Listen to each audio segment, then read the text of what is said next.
Olá, boa tarde. Há quem diga que a invenção é o talento da juventude.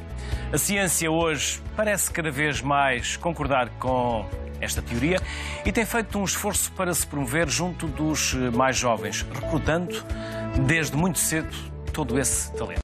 O que mudou e qual o impacto na comunidade científica e na empregabilidade jovem? Vamos daqui a pouco saber. Para já, fazemos também nós a nossa própria investigação com a equipa que trago para hoje. São os meus convidados Nuno Peixinho. O Nuno é investigador no Observatório Geofísico e Astronómico da Universidade de Coimbra e é também presidente da Associação de Bolseiros de Investigação Científica.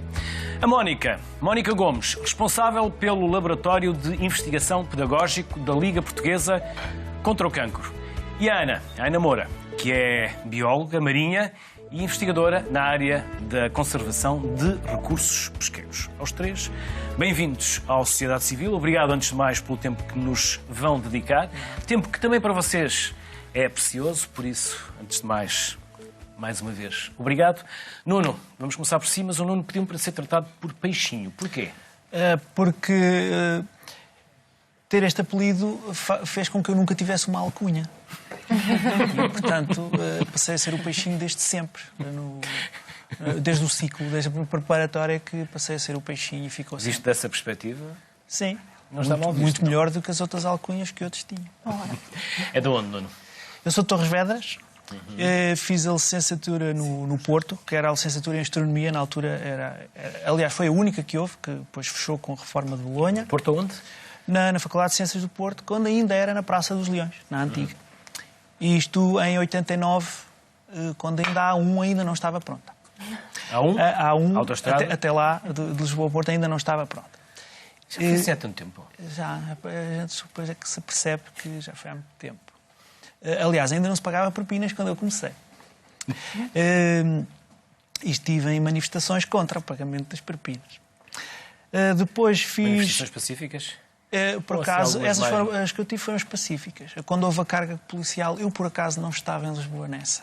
Por acaso? Por acaso. Viemos à outra de resposta. Ainda trabalhei 2 anos no planetário do Porto, quando ele tinha sido criado. Depois vim fazer o mestrado em Astrofísica. Astronomia e Astrofísica na Faculdade de Ciências de Lisboa. Depois fui fazer o doutoramento no Observatório de Paris, defendendo a tese na Universidade de Lisboa, tendo ido para o Observatório de Paris para estudar mais especificamente ciências planetárias. Na altura não havia basicamente nada nessa área cá em Portugal, e então fui lá para fazer a tese na chamada cintura de Kuiper, os objetos da cintura de Kuiper. Dizia-me há pouco que essa cintura é? Portanto, é desde 1992 que se descobriu que, afinal, Plutão não estava sozinho a seguir a Neptuno, e descobriu-se que ele, afinal, tinha vários vizinhos que formavam uma cintura à semelhança da cintura de asteroides, que é muito conhecida desde 1801, entre Marte e Júpiter. Conhecemos mais de 300 mil asteroides. Descobriu-se que, então, a seguir a Neptuno, não existia só Plutão, existem, de facto, vários milhares. Tem de ser centenas de milhares, mas nós, por enquanto, ainda só identificamos alguns milhares de objetos, essencialmente gelo e poeira. Plutão, de facto, é o maior. E então era uma área nova a nascer na astronomia nessa altura, a precisar de muita investigação, e eu aproveitei e fui para lá. Depois de Paris e Lisboa estava um bocadinho frio? Depois de Paris, eu então decidi, vou fazer o pós-doutoramento no Havaí. Tive 2 anos no Havaí. E conseguiu? E consegui. Com grande esforço? Com grande esforço, sim, de facto. Mas com bom tempo? E com boas bom praias? Tempo. Safei-me sempre aos furacões todos. Falharam todos a ilha, é um facto. E que havia vários... Escapou da manifestação muscular. Escapou do mau tempo. Sim, volta e meia há um alerta e a gente vê, depois o olho à última, depois falha. Falhou a Honolulu, estamos sabe. E de facto, ao estar no Havaí é uma coisa engraçada, que nós, ao fim de vários meses nos trópicos, parece-nos estranho não haver estações. Pronto, uma pessoa está lá e ao fim de uns meses isto é esquisito. Isto é sempre a mesma coisa. Às vezes chove um bocadinho, há um aguaceiro, mas está sempre calor, andamos de t-shirt o ano todo. Não haver estações é esquisito para quem as sentiu. Isso é uma reação engraçada. Depois voltei a Portugal, e também para continuar o pós-doutoramento, e ainda estive 3 anos no Chile a trabalhar imigrado. E o Havaí e o Chile, porque são os países onde estão os maiores telescópios do mundo, e são sítios ideais para estar sempre a trabalhar em astronomia, porque estar mais perto dos telescópios dá mais jeito. É mais fácil fazer as viagens e há mais investigação sempre lá. E agora estou em Coimbra com um contrato de investigador na Universidade de Coimbra. O que faz? E a Mónica? Então, sou bióloga. Venho de Gaia, Vila Nova de Gaia. Estudei Biologia Aplicada na Universidade do Minho. E depois disso decidi especializar-me um bocadinho em Oncologia. Fiz o mestrado em Oncologia no ICBAS, no Instituto de Ciências Biomédicas Abel Salazar da Universidade do Porto, e por aí continuei dentro desta área no Instituto Português de Oncologia, no Centro de Investigação. E depois do mestrado seguiu-se o doutoramento em Ciências Biomédicas e ao fim deste tempo ingressei no Laboratório de Investigação Pedagógico da Liga Portuguesa contra o Cancro, onde estou até ao momento. E Ana? Eu sou do Montijo, da Margem Sul e... Margem Sul de Lisboa, porque a Mónica é da Margem Sul do Porto. Exatamente. Fiz a minha licenciatura em Biologia na Faculdade de Ciências da Universidade de Lisboa. Sempre quis seguir Biologia Marinha e depois optei por seguir a área dos recursos marinhos e segui para a Faculdade de Ciências da Universidade do Algarve para o mestrado de Aquacultura e Pescas. Entretanto, fiz a minha tese no CIMAR, Centro de Investigação Marinha foi sobre quê? E Ambiental. Foi sobre a estrutura populacional da sarda, que é um peixe muito importante mais no norte da Europa e no norte da América. Basicamente foi definir a estrutura populacional, que é importante depois para aplicar planos de gestão sustentáveis para a conservação da espécie. Entretanto, mantive-me no CIMAR e continuo lá agora. Ainda não segui para o futuro doutoramento e etc. Mas continuo na área de investigação. E as vossas teses foram sobre? A minha foi sobre cancro de pulmão, associada com risco de metastização. E a conclusão chegou? Pois, um dos grandes problemas da investigação é um bocadinho esse, não é? Portanto, eu andei 12 anos a estudar Tinha ali uma tese de partida, não é? Tinha ali umas perguntas de partida. Tinha, claro. E a pergunta de partida era tentarmos prever como é que nós descobrimos que uma pessoa está a metastizar sem esperarmos ver algo num raio-x, num TAC, etc. Isto porque nós acreditamos que uma célula tumoral tem que lançar alguma coisa para o exterior, tem que ficar diferente. Pronto, então com esses sinais tentamos fazer essa previsão. Não esperar que o doente fique ainda num estado um bocadinho pior, digamos assim, mas prever antecipadamente, como a palavra indica. E assim foi. Tentei descobrir algumas moléculas que tinham implicação nessa forma das células invadir outros tecidos e outros órgãos. A que conclusões se chega? Algumas interessantes, mas é preciso continuar e corroborar estes resultados. Uma das nossas grandes frustrações, e penso que os colegas sentem um bocadinho isso, é que nós até podemos achar que o que descobrimos tem muita piada, mas depois os outros todos também têm que achar e têm que chegar às mesmas conclusões para serem válidas, não é? O exemplo, por exemplo, da vacina do HPV é um bocadinho assim. O Sr. Harold Zurausen, há 20 anos, ninguém acreditava nele, e agora temos uma vacina e toda a gente acha que o que ele diz é verdade. Portanto, isto é um bocadinho frustrante. E o senhor, entretanto, ganhou o Prémio Nobel, não é? E é preciso acreditar naquilo que estamos a fazer e esse acreditar às vezes é um bocadinho complicado. Frustrante. Não é? Frustrante. E as suas... Eu era a caracterização física e química dos objetos transneptunianos, que na altura ainda só estavam medidos a uns 20 ou 30, e quando acabei o doutoramento já tínhamos medições de mais de 100. Sempre feitas com os telescópios, e o que conseguimos ver foi que, ora bem, para nós era um mistério ver, então, mas afinal Plutão, essa região está cheia de outros pequenos corpos do sistema solar que estão para lá. Bem, serão restos da formação do sistema solar, mas estão tão longe do Sol, aquilo seria como os fósseis da formação do sistema solar, porque àquelas temperaturas eles não foram alterados quimicamente desde a formação do sistema solar, e então deviam ser supostamente todos semelhantes, porque estão todos, digamos, congelados há muito tempo. Depois começámos a ver que, na verdade, eles são todos muito diferentes. A diversidade é enorme, e então ainda hoje andamos a tentar compreender porque é que são tão diversos. Na verdade, hoje em dia já aquilo que se percebe é que metade deles formaram-se tipicamente entre Júpiter e Neptuno, e o sistema solar, que esses planetas gigantes, isto remexeu tudo ao longo da evolução do sistema solar, os planetas gigantes mexeram e empurraram muitos desses pequenos corpos de gelo e poeira para se misturarem com os outros. Muitos foram mandados para fora do sistema solar. E ao ficarem misturados, então, a ideia é que temos então duas populações diferentes, uma nativa que já existia, que tinha umas propriedades químicas, e a outra que foi lá misturada e que tem umas composições químicas um bocado diferentes porque se formaram mais perto do Sol e a química era um bocado diferente. Mas ainda hoje continuamos a tentar perceber como é que este processo se desenvolveu. Este ano aconteceu o programa Ciência Viva no Laboratório Criar Futuro. No âmbito desta iniciativa, em julho, o Instituto de Engenharia de Sistemas e Computadores de Tecnologia e Ciência, no Porto, ofereceu um estágio a 4 alunos do 10º e do 12º ano de escolaridade, com o objetivo de aproximar os jovens da comunidade científica. O Tiago Teixeira e a Renata Leite, que já vemos na imagem, participaram neste estágio. Estão agora também connosco. No meio está o José Manuel Mendonça, que é presidente do INESC Tec, Instituto de Engenharia e Sistemas, Computadores de Tecnologia e Ciência. Olá, boa tarde aos três. Bem-vindos à Sociedade Civil. Começo pelos mais jovens. Como tiveram conhecimento deste programa?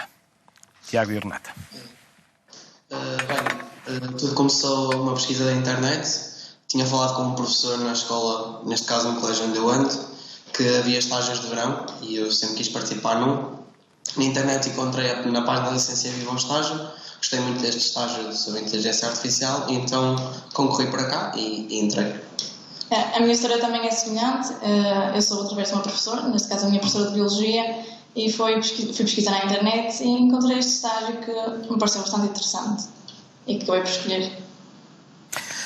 Mendonça, eu disse há pouco que estava no meio, agora vendo bem pela imagem aqui pelo canto antes, está à esquerda no ecrã. Porquê responder este desafio? O que é que vos levou a responder este desafio? O INESC Tec, como grande laboratório de investigação, e assim, como muitas outras instituições em Portugal, colabora desde há décadas com a Ciência Viva neste programa, acolhendo anualmente alunos que vêm passar uma semana connosco com desafios científicos e tecnológicos bem definidos. E pretende-se apontar sempre para o futuro e escolher áreas que sejam atraentes e que tenham impacto. E neste caso foi como é que será a inteligência artificial em 2030. Os alunos de secundário têm uma preparação e têm um conhecimento da realidade e uma ligação daquilo que aprendem à realidade que lhes permite explorar já áreas científicas e tecnológicas que depois mais tarde vão de facto aprender de forma aprofundada e utilizar na universidade. E a ideia é não só alargar as perspectivas nestas áreas, mas também ajudá-los a escolher, ajudá-los a seguir a sua vocação na escolha do curso no ensino superior. Assim, eles são sujeitos a várias experiências, visitas, laboratórios, empresas de startup tecnológicas em várias áreas e eles poderão dizer o que é que aprenderam e o que é que fizeram nesta semana no INESC Tec. Renata e Tiago, respondendo à pergunta do Mendonça, o que aprenderam? Essa é uma pergunta bastante complicada porque nós aprendemos muito de várias áreas, tanto da inteligência artificial como da visão computacional, como óptica, como tecnologias de voz, sistemas de recomendação, exatamente, e é tudo tecnologias que acabam por se interligar e nós aprendemos um pouco também como é que se faz e os desafios do futuro. Aliado a essa aprendizagem, no final da semana fizemos uma preparação de um pitch, ou seja, preparamos uma tecnologia que pode ser vista em 2030 e fizemos uma apresentação por um júri composto aqui por pessoas do INESC Tec. Renata e Tiago, como se apresentam, como se definem? São bons alunos? Como é que vocês definem a vossa personalidade? Curiosos, aplicados? Sim, somos bons alunos, não sei. Sim, bons alunos. Somos bons alunos. Acho que estamos curiosos. Sim, acho que curiosidade é um traço que bastante comum entre os jovens que aceitam estes desafios propostos por instituições como o Inesctec. Acho que a curiosidade é mesmo o ponto-chave. Sim, e já temos muito bem definido o que é que queremos para o nosso futuro. Pelo menos falo por mim, não sei se... E o que querem para o vosso futuro? Renata e Tiago, o que querem para o vosso futuro? Eu quero seguir na FEUP Engenharia e Eletrotecnia e Computadores e pretendo ser um engenheiro no futuro. E depois, sair para o estrangeiro ou ficar por cá ainda? Se possível, ficar por cá. Eu gostava de ficar em Portugal. Mas se tiver que ser no estrangeiro, lá terá que ser. E a Renata? Eu, na realidade, entrei agora, este setembro, para o curso de Engenharia Física, aqui no Porto. Não tenho assim umas ideias tão bem formadas como o Tiago, mas acho que a Engenharia Física é uma área abrangente que me vai permitir estudar sobre várias áreas e depois, no futuro, irei escolher certamente uma que seja da minha eleição e dedicar-me a ela. Eu poderia acrescentar que não são só bons alunos, são excelentes alunos. E, para além disso, decidiram usar algum tempo das férias neste projeto, e que é muito importante. E ressalvar uma coisa muito importante, que foi a multidisciplinaridade do que aprenderam. Porque os problemas do mundo real não são monodisciplinares. Não se resolvem só com cientistas da computação, ou com sensores ópticos, ou com sistemas de recomendação, ou com robôs. Os sistemas do mundo real resolvem-se sendo capazes de compreender e integrar tecnologias sofisticadas em sistemas cada vez mais sofisticados. E é muito importante que os jovens, embora a educação clássica seja monocientífica, seja organizada disciplinarmente, eles têm que ter uma capacidade de compreender e de utilizar tecnologias de uma forma multidisciplinar para resolver os problemas. Só assim é que o que farão terá, de facto, relevância social e impacto económico, que é aquilo que um cientista, um engenheiro, um físico deve procurar. José Manuel, como vai ser o futuro destes jovens? Empregabilidade. O futuro, nestas áreas, a empregabilidade, diria eu, que está garantida. As notas com que entram refletem isso. A visibilidade e a reputação destes cursos é elevadíssima. Neste momento, felizmente, em Portugal, nas áreas tecnológicas e de engenharias, eu diria quase todas as áreas tecnológicas e de engenharia, há 100% de emprego.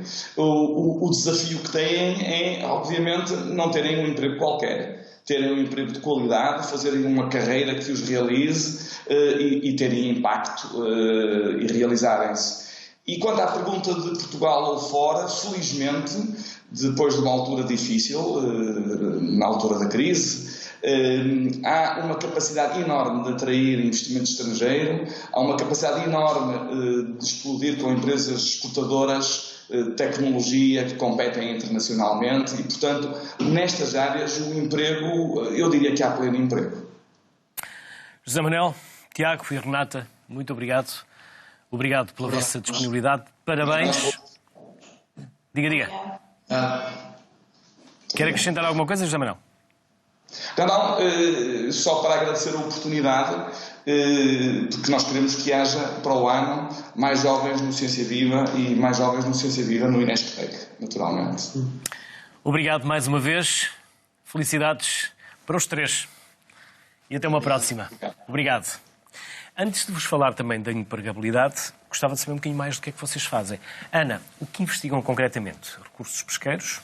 Sim, recursos pesqueiros.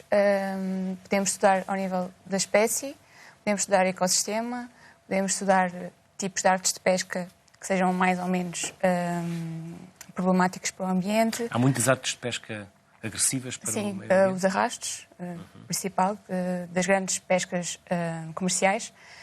São os mais abrasivos, também os mais eficientes, infelizmente, mas há muitos estudos no sentido de melhorar o impacto que este tipo de artes têm, no sentido de haver preservação do ambiente marinho. Investigamos a estrutura populacional das espécies com interesse comercial, que é o que eu faço, no sentido de tentar perceber como é que elas se comportam e, a partir desta informação, conseguir chegar a planos de gestão informativos e conscientes de como é que tem que prosseguir a pesca de uma espécie em específico. Quais são essas mais apetecíveis, comercialmente falando? espécies em Portugal, fora de Portugal. Aquelas que vocês estudam. Por exemplo, em Portugal. Em Portugal temos a sardinha, é mais conhecida. Eu nunca estudei com a sardinha, portanto não consigo falar muito sobre isso. Eu estudei a sarda e agora a enguia. E a enguia porquê? A enguia, porque a enguia está em declínio desde há 50 anos para cá. E porquê não tem... também? Isso é uma questão que estamos a tentar perceber, porque há muitas problemáticas que podem estar a afetar a população de enguia. Não só a pesca, como a construção de barragens, a poluição, parasitas próprios da enguia. E não se sabe propriamente qual é o que tem mais impacto, que é o que estamos neste momento a tentar descobrir. Mas a verdade é que também alterações climáticas podem estar também na razão, porque a enguia reproduz no mar e depois entra nos rios, como o enguia bebé. Mas até chegar a esta fase passa um tempo no mar e ela chega aos rios pelas correntes oceânicas. E com as alterações climáticas estas correntes podem modificar e elas não conseguem chegar ao habitat delas. Então há aqui todos um conjunto de fatores que pode estar na diminuição da população da enguia. E esse é o que queremos tentar perceber para que consigamos estabelecer medidas de proteção e de gestão do estoque pesqueiro da enguia. Mónica, vocês investigam, mas também com pedagogia. Exatamente. Portanto, a Liga Portuguesa contra o Cancro, além de ser uma instituição que apoia a investigação em Portugal, investigação na área da oncologia, e temos vários projetos financiados em que apoiamos jovens investigadores. No entanto, criamos recentemente também um laboratório de investigação, mas pedagógico. O que é que isto quer dizer?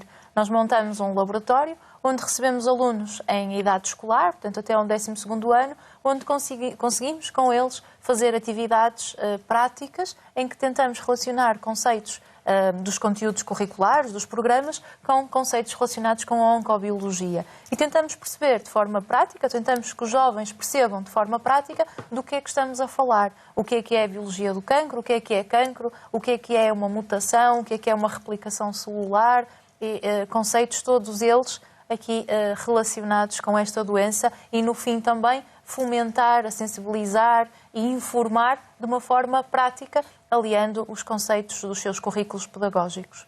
Quem vos visita em concreto? Quem nos visita em concreto é um público, normalmente, do 9º ano ao 12º. Curioso? Muito curioso. Portanto, são alunos que se deslocam, alguns deles até de forma autónoma. Nós temos uma modalidade ao sábado de manhã em que fazemos uma espécie de workshops em que os alunos vêm de forma autónoma, sem o apoio da escola, digamos assim, em que passam connosco 3 sábados seguidos de trabalho de investigação. Portanto, nós fazemos são mini-investigadores, temos os protocolos mais ou menos montados, em que eles tentam replicar e perceber, afinal, o que é isto de investigação na área da saúde, obviamente. Bichinho, há pouco, antes do programa começar, perguntei-lhe o que é um astrónomo. Volto a fazer-lhe a mesma pergunta. O que é? Ora, e o que faz? Sim, um astrónomo, digamos que é um cientista que estuda o espaço. Digamos, tudo o que está fora da atmosfera... acima das nossas cabeças. O que está acima da cabeça entra no domínio da astronomia. Claro que depois a astronomia, sendo das ciências mais antigas, subdivide-se hoje em imensas especialidades. Eu posso dizer que faço ciências planetárias, porque dedico-me só a questões do sistema solar, na verdade. Também tenho como programa paralelo, faço um pouco de física solar. Nós lá em Coimbra temos uma máquina que é o espectroheliógrafo, ou espectroheliógrafo, a grafia já mudou 3 vezes, em que monitorizamos o Sol todos os dias, desde 1926, já foi em fotografia, agora é fotografia digital. Existem os que estudam, os que fazem questões mais teóricas, como estudar buracos negros, matematicamente ver o que é que se passa dentro de um buraco negro, como é que são as coisas à volta do buraco negro. Há os que estudam o universo como um todo, os cosmólogos, e há os que fazem esse estudo observacional, com dados para tentar perceberem como é que foi a evolução do universo como um todo, e há os que fazem só estudando só com modelos computacionais, por exemplo. E então a quantidade de subdivisões agora é imensa. Eu ainda, para ser mais específico, sou o que costumamos dizer um observacional, um astrónomo observacional, porque vou aos telescópios e utilizo os telescópios para tirar as imagens que depois ficamos semanas e meses a trabalhar naquilo, havendo os que fazem só teoria, que, portanto, não precisam de ir aos telescópios tirar imagens, por exemplo. E isto é o que faz um astrónomo. E temos que, muitas vezes, também responder a perguntas sobre signos e lembrarmos, não, isso é um astrólogo. Perguntam-lhe muitas vezes. Sim. E é sempre uma questão delicada, é que depois tentamos, história muito antiga, tentar explicar que o Sol nem sequer está em cima do signo que nos dizem no zodíaco. Portanto, não pode bater certo, mas, enfim, essas coisas acontecem sempre. Enquanto não vos pedem para ler a mão, estão com sorte. E Maria Vasconcelos é investigadora sénior no Fraunhofer Portugal, AICUS, e usa diariamente a tecnologia para empurrar a saúde para o futuro. Junta-se agora a nós também via Skype. Olá. Olá, boa tarde. Maria, boa tarde. De onde é a Maria? Eu sou de São Miguel dos Açores. E agora fala-nos de onde? Falo do Porto. E o que está a fazer no Porto? Portanto, eu trabalho já há 6 anos aqui no Fraunhofer AICUS. É uma instituição de investigação aplicada em que o nosso objetivo é fazer investigação, mas com a perspectiva de num futuro muito próximo ela estar no mercado e ser utilizada pelas pessoas.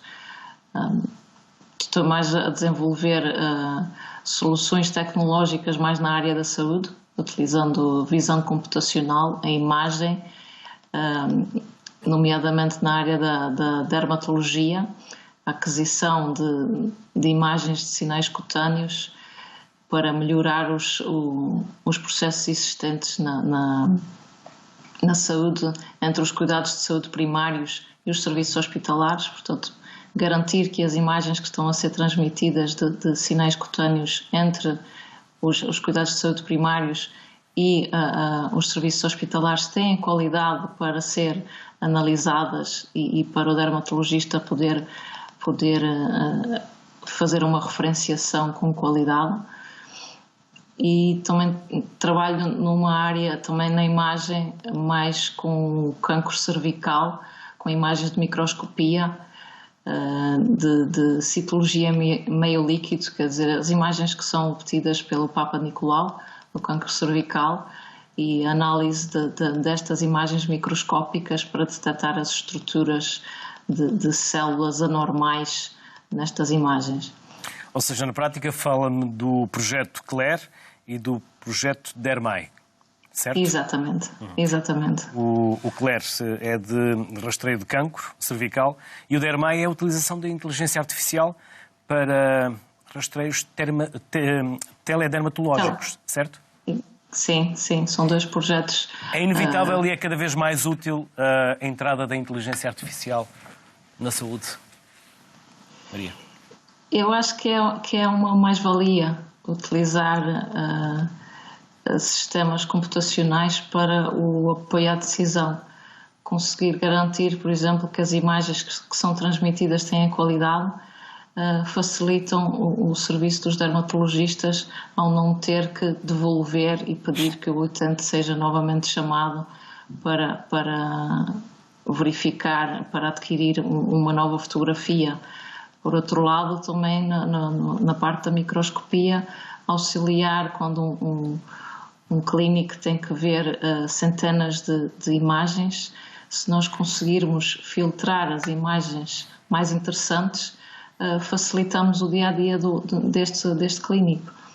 É esse o nosso objetivo, não tomar a decisão por ele, mas apoiar e facilitar o seu processo diário.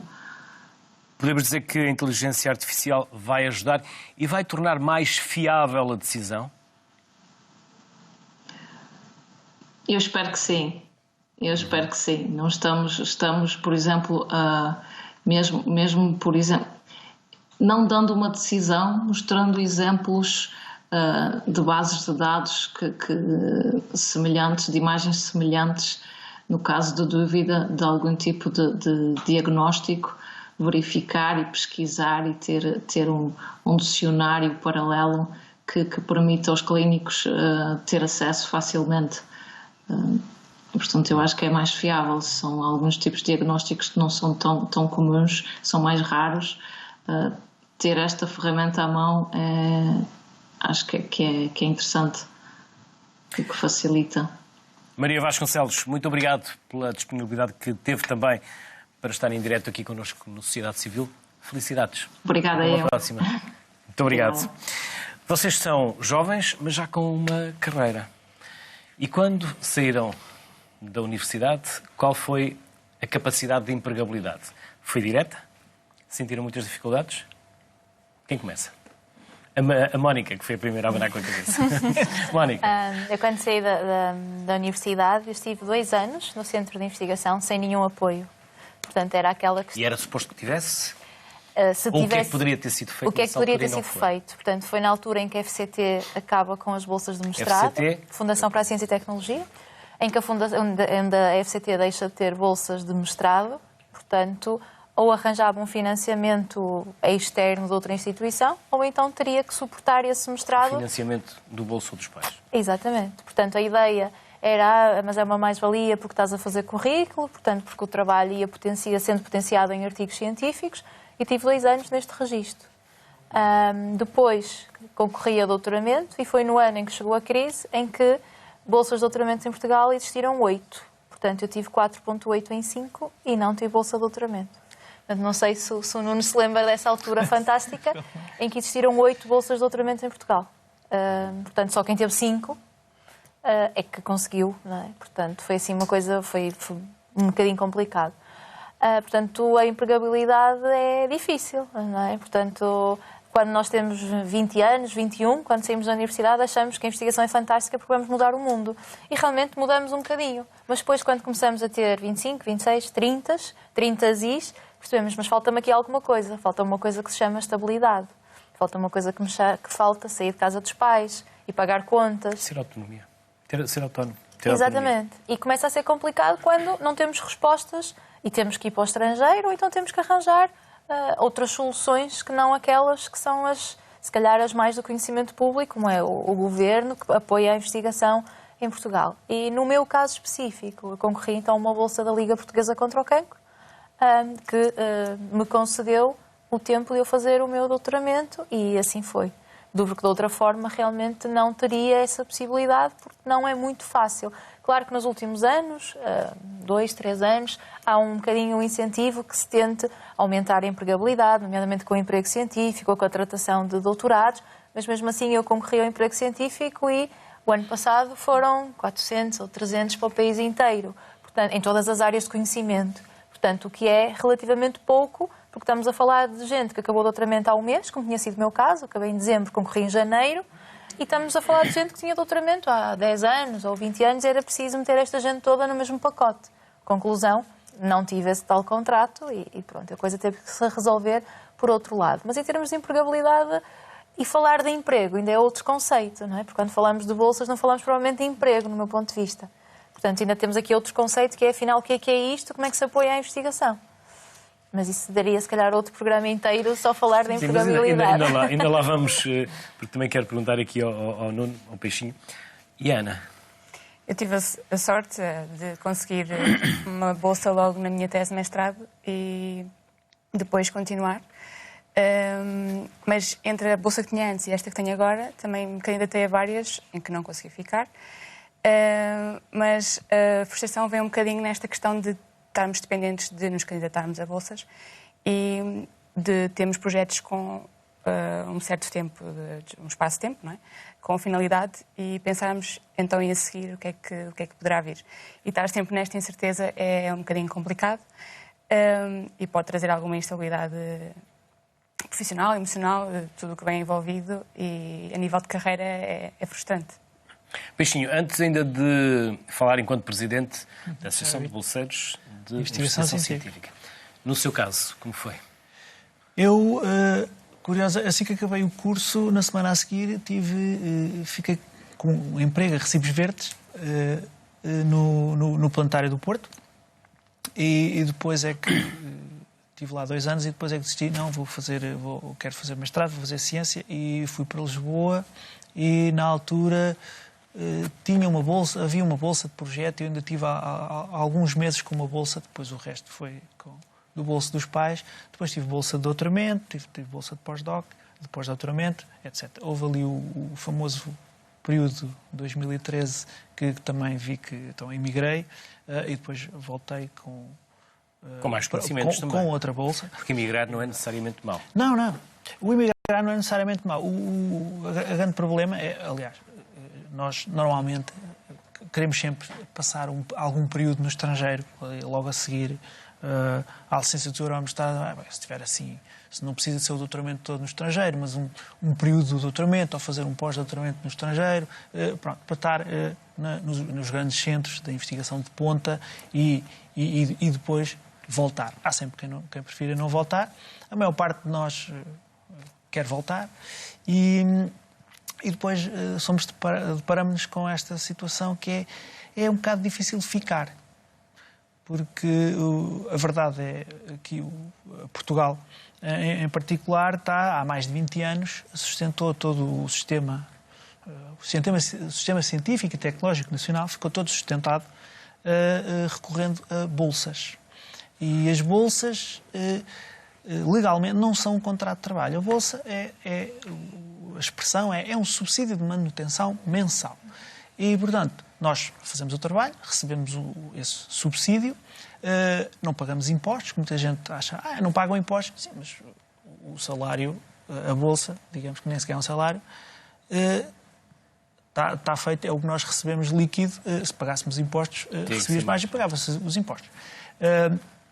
E nunca temos um contrato de trabalho. E isso tem consequências enormes, que é uma pessoa faz o doutoramento, 3, 4 anos com bolsa. Depois vai fazer um pós-doutoramento, que antes eram até 6 anos, e podia-se fazer 2 seguidos e 3. Aliás, não havia limite legal para continuar a fazer bolsa. Sempre a viver com uma bolsa e chegar-se aos 40 e aos 50 anos e uma pessoa, de facto, nunca teve um contrato de trabalho, foi sempre um bolseiro. E isso tem grandes implicações quer para a Segurança Social, quer para a sua reforma, porque a nossa reforma vai ser...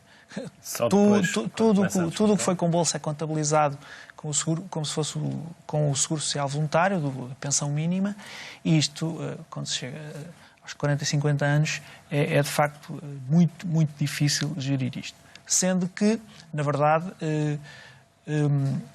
há sempre argumentos os políticos para nos darem bolsas em vez de contratos, e nós continuamos sempre a achar, mas porque é que não se celebra um contrato de trabalho enquanto se faz um doutoramento, tal como se faz em Espanha, em França, na Alemanha, porque usa sempre... Somos os únicos? Não somos os únicos. A Itália também é muito mau, a Grécia também, mas há muitos países em que... Estamos sempre a falar do sul da Europa?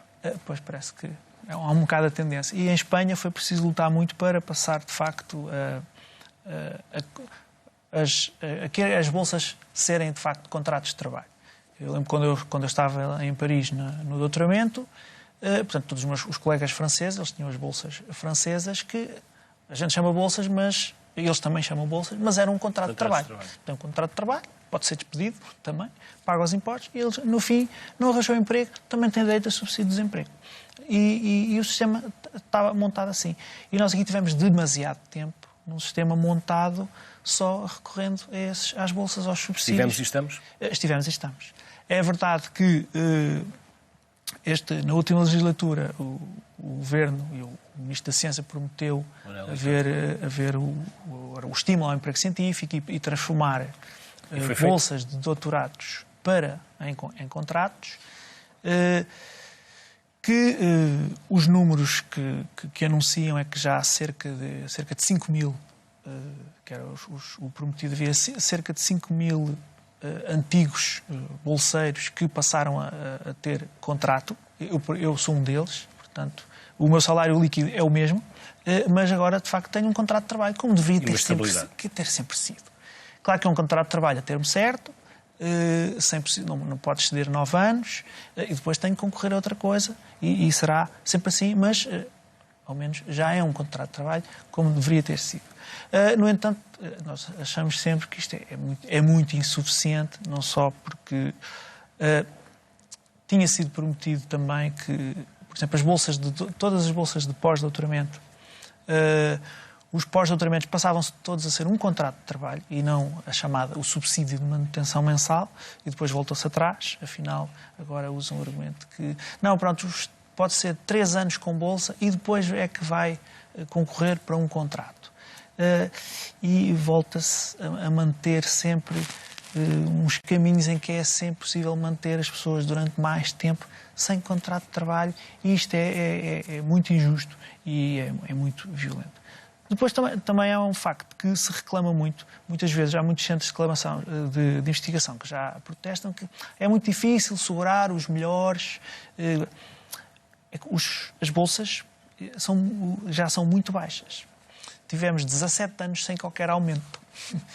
Foram 17 anos seguidos em que não havia inflação para nós. Quanto pode ganhar um bolseiro? Portanto, vou perguntar quanto ganha uma bolsa de doutoramento agora é 1.000 euros. Acho que é 1.003. Um pós-doutoramento fica líquidos. O pós-doutoramento é cerca de 1.500.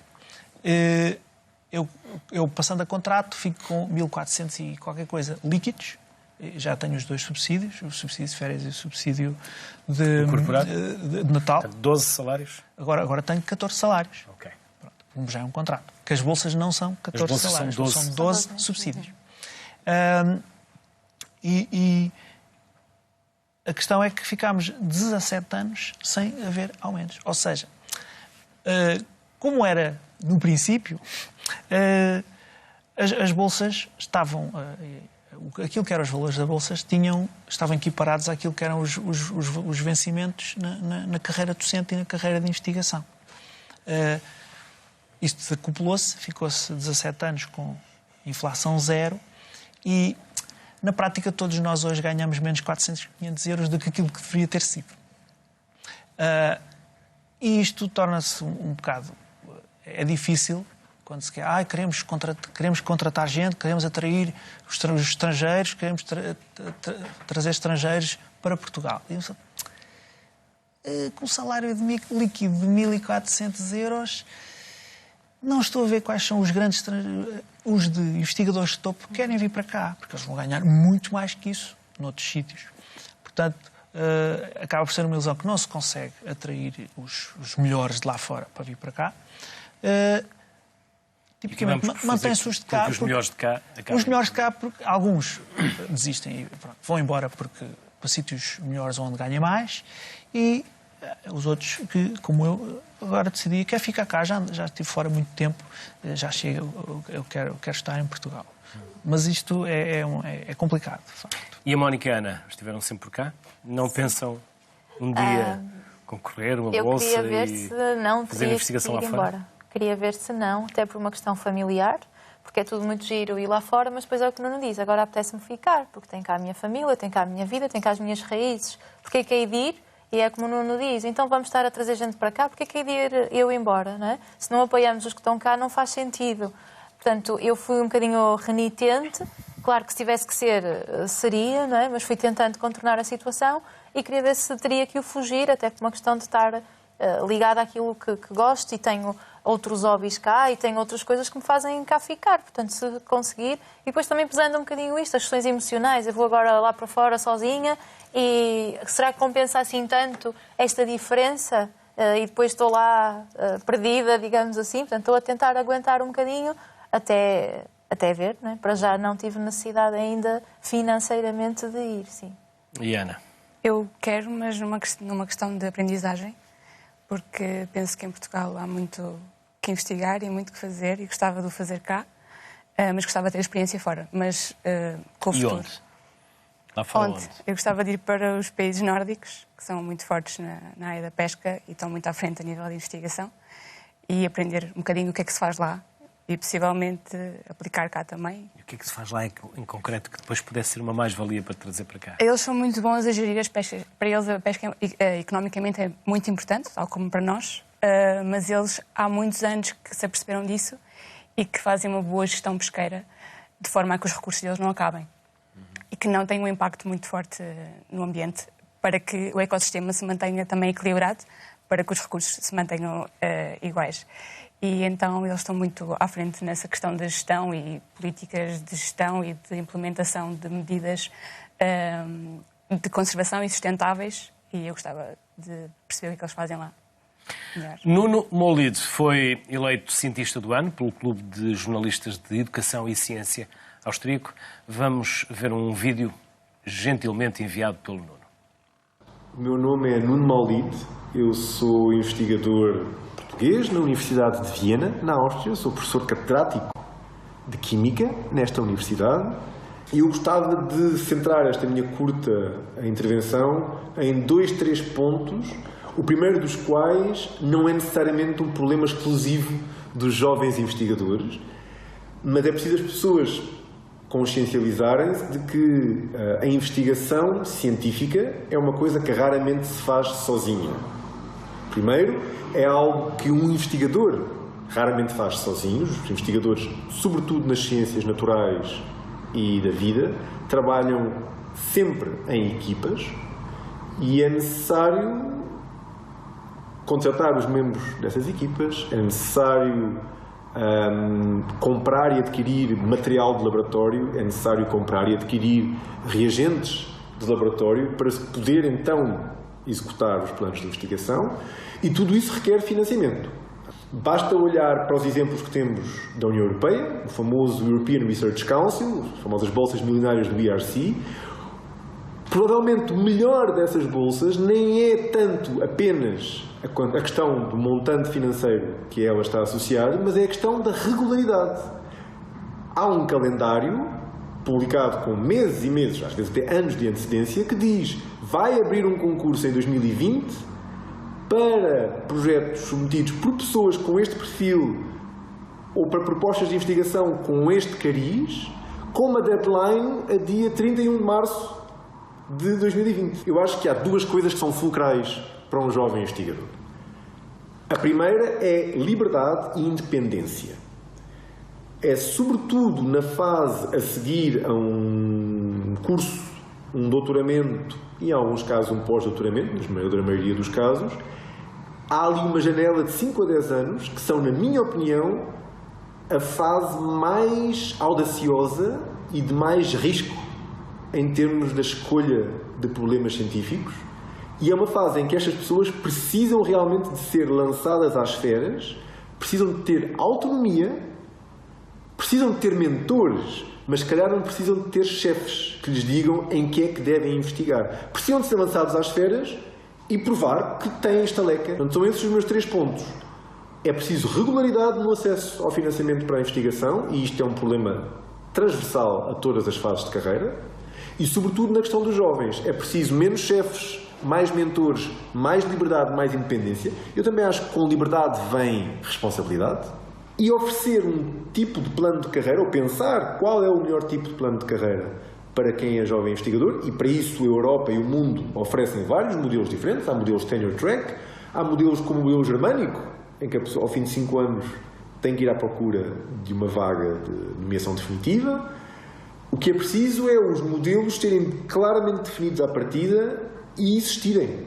A indefinição tem virtudes em termos científicos, mas não em termos de carreira, porque as pessoas, para todos os efeitos, são pessoas. São seres humanos que também têm uma vida para planear e para orientar.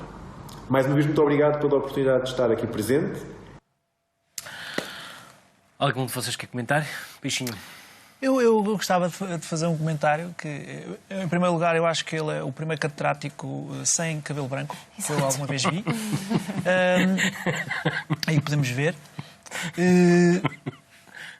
Ele referiu várias coisas e há uma que nós não podemos deixar de referir, que é sempre a questão da calendarização dos concursos. Portanto, toda a ciência hoje em dia está tudo estruturado por projetos, em que abre um projeto, abre concurso para projeto, concorremos, ganhamos ou não ganhamos, e é para levar acaba um projeto de 3 anos ou algo assim. E No nosso caso, cá em Portugal, os calendários nunca é em dia certo, nunca se sabe sequer se este ano abre, se este ano não abre, depende demasiado do governo, dos ciclos a dependência é enorme e isso faz com que seja tudo muito, muito, muito difícil. Por exemplo, no caso nós nos telescópios, quem faz astronomia observacional, nós temos que concorrer com projetos para ter tempo dos telescópios. Tenho que ganhar um concurso de quero 3 noites para ver não sei o quê, o meu projeto tem que ser aprovado, e sim, então eu vou lá. O período, a data limite semestral, normalmente, desses concursos é sempre a mesma, desde há anos, ponto final.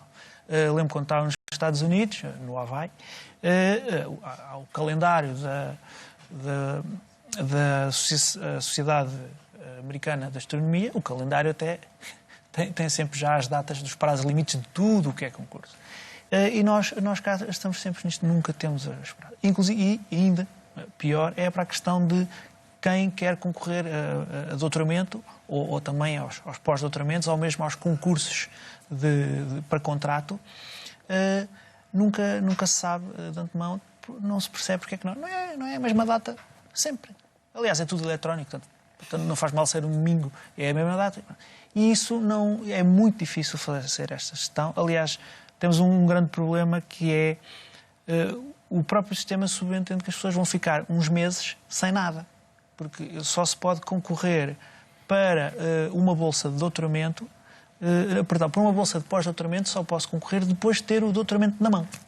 E, portanto, eu quando tiver o doutoramento na mão, fico uns meses à espera que abra outro concurso, concorro, se abrir, fica 6 meses à espera do resultado e a pessoa vai ficar um ano, basicamente, em que não está a fazer nada de ciência, provavelmente está gratuitamente.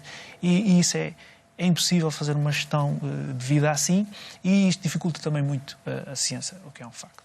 Eu acho que, se puder um bocadinho, eu acho que nos falta um bocadinho a estratégia.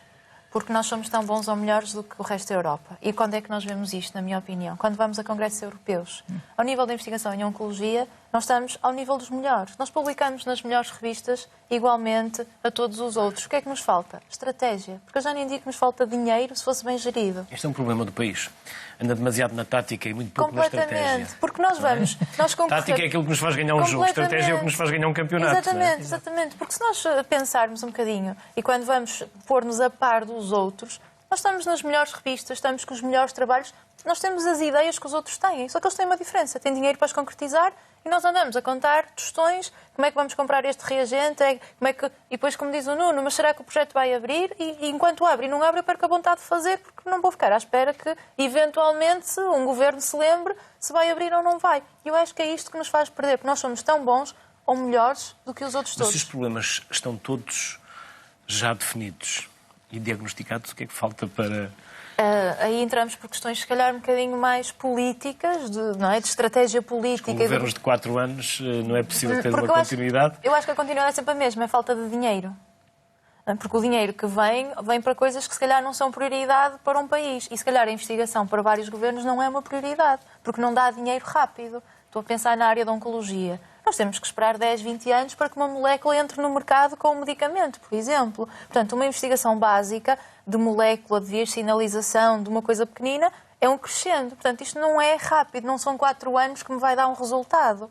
Portanto, não vamos investir porque não temos um resultado curto. Se calhar na área do Nuno acontece uma coisa assim. O que é que interessa lá ao governo se há um asteroide ali ou acolá? Não é imediato.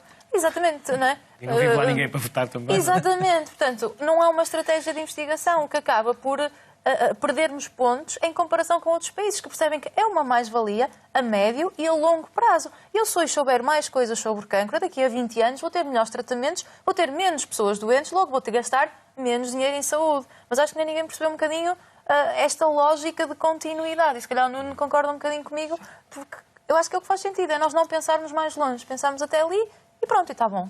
E depois acontece isto, não sei se há concurso, não sei se não há, entretanto as pessoas vão para outros sítios como caixas de continentes e etc, porque não há viabilidade. Ana, concorda? Independentemente dos governos, sejam sim. de uma ideologia ou de outra. Concordo. Comparando com a Mónica e com o Nuno, sou muito recente nesta área, nestas temáticas, mas concordo completamente com o que eles disseram e acho que é uma questão de valorização do nosso trabalho. Acho que não há muita noção do que é que a investigação em Portugal tem impacto na sociedade, na nossa sociedade e na forma como o planeta, como o país é gerido e ornamentado. E por aí, não havendo esta ligação entre investigação e fim e frutos que vêm dessa investigação e para onde é que estes frutos vão e o que é que significa para o país, acho que é difícil ter esta sensibilidade para o nosso trabalho e para ser valorizado. E acho que essa é uma questão Mas chave. os políticos gostam de vestir uma bata e ir a um laboratório. Sim, Estejam no governo ou na oposição. claro que sim, fica sempre bem. É o ficar bem. Exatamente. Fica sempre. A aquacultura será o futuro, Ana? Tem os Poderá seus passar por prós e os seus contras, poderá passar por aí, mas o ideal seria realmente fazermos um esforço em conservar primeiro, na minha opinião.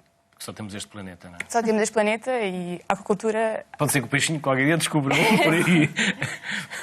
Há aquaculturas diferentes e umas mais prejudiciais que outras e isso também pode ser um problema. Portanto, conservar acho que é...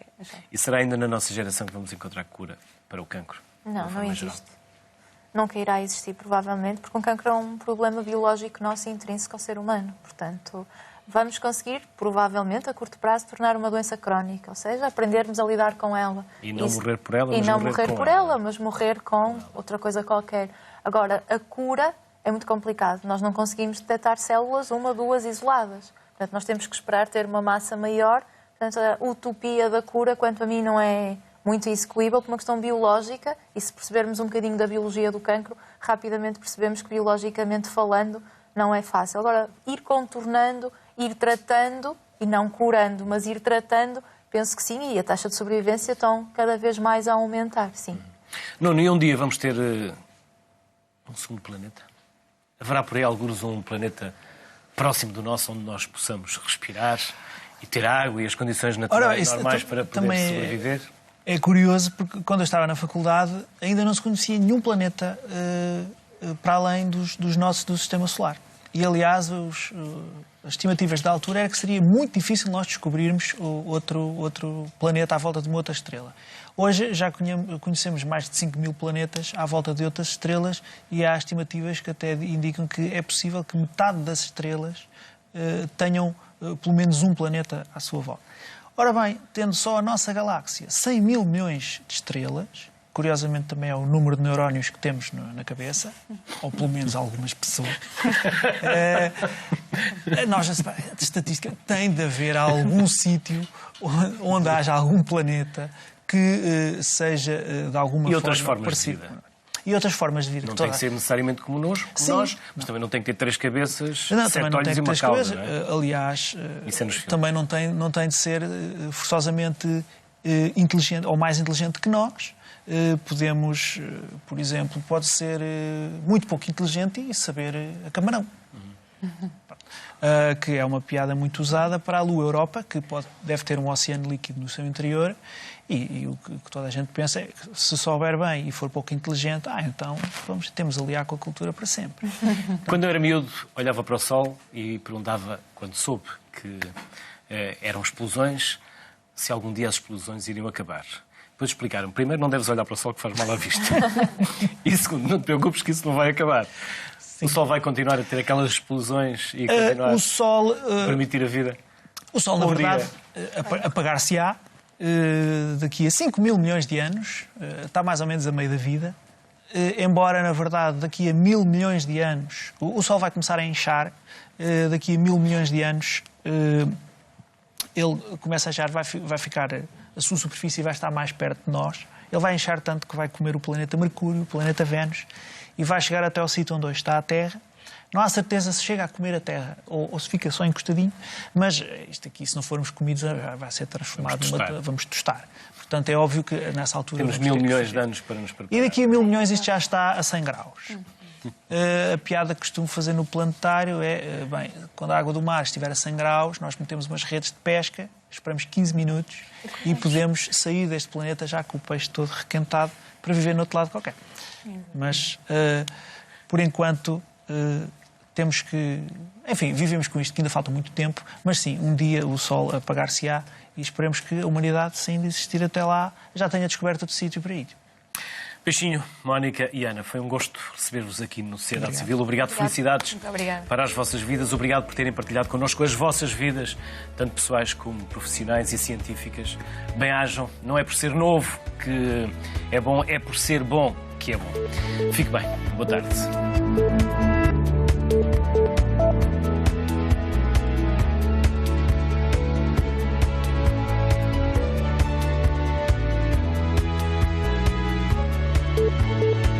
Thank you.